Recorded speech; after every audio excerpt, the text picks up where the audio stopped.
Huwag naman ho yung mga yan eh. Manggagamit ho yan. Gagamit sila ng tao para manakit.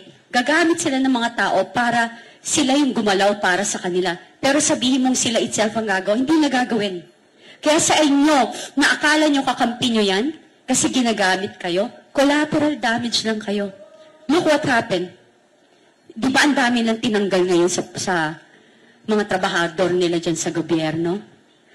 Nagki-cleaning daw sila kasi feeling nila yung loyalty, naglo-loyalty check sila. So, lahat po kayo disposable. Lahat po kayo itatapon. Pag tapos na sa inyo, itatapon na kayo. Attorney Trixie, Attorney Vic Rodriguez, VP Sara. So, don't think na kayo ngayon na nakaupo, magtatagal kayo dyan. Lahat kayo basura. Lahat kayo trapo. Lahat kayo gamit sa kanila na pag pinagsawaan na or wala na silang pakinabang, itatapon lang din nila kayo.